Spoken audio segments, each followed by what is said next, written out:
Hi everyone, my name is Nate Hayes and this is my informative speech on the Steelers history. I'd like to get started by talking about the city where they play in, Pittsburgh.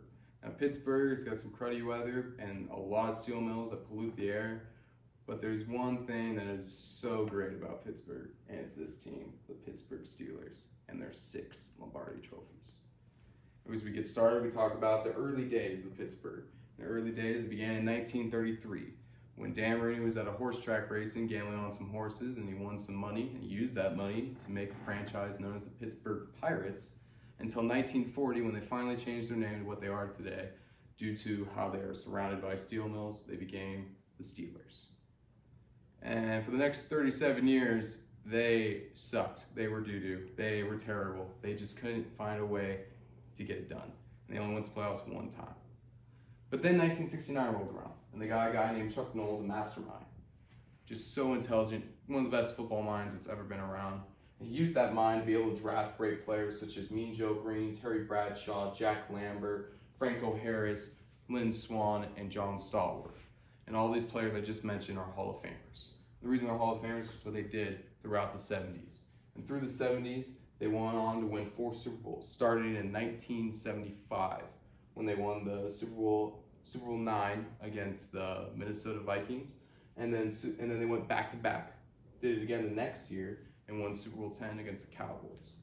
And then a couple years later decided, let's go back again, and they went ahead and won Super Bowl XIII against the Cowboys yet again, and then they went back to it again in Super Bowl XIV against the Rams. And they're the first team and only team in NFL history to ever go back-to-back with their championships twice in franchise history. And I'd like to show you guys just a little video of what the 70s looked like for the Pittsburgh Steelers.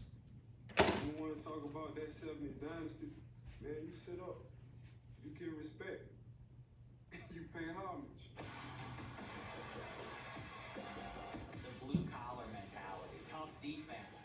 Steel curtain defense is what they were called due to how great that defense was for the franchise. One of the best defenses of all time, but the offense is no slouch either, led by Terry Bradshaw.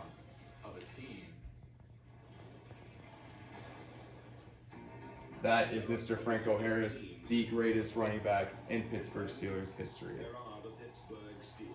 Building that thing from what it was, I mean, it was awful. People forget the Steelers were awful. Years of frustration ended with the arrival of head coach Chuck Noll and some divine intervention.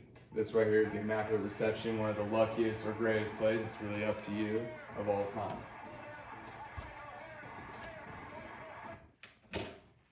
And now as we get through this speech, players got older, a lot older as people do in life, and they started retiring. And the one guy that stayed around from all of those championships back in the 70s was Mr. Chuck Noll. He stayed around until 1991 where he retired, and they replaced him with a new coach who had tremendous energy and was completely different from Chuck Noll. He wasn't really a mastermind, but he just brought energy, and his name was Bill Cowher. Bill Cowher led the Steelers from 1990s to 2006, where he made 6 AFC championship games, but just couldn't get the big game until he drafted the quarterback named Ben Roethlisberger in 2004. He drafted Ben, and Ben's second season, he went on to the Super Bowl to win it as the first 6 seed to ever do it, one of the greatest underdog stories in NFL history. A couple years later, Ben decided that he wanted to go back again, but this time he had an even better team. They were 13-3, one of the best defenses of all time. They went back to the Super Bowl and faced the Arizona Cardinals, where they won in a thriller with Santonio Holmes, toe tap catch in the back of the end zone with 35 seconds left in the game to win their 6th Lombardi trophy. And now I would like to play a song that is very dear to every Pittsburgh native. The song is called Renegade by Styx. It is played in every 4th quarter of every game in Steelers home in Heinz Field for every Steelers home game. And I thought it was appropriate due to us heading into the 4th quarter of my presentation. And today, Pittsburgh is still got that same energy, same fire they had in the 70s.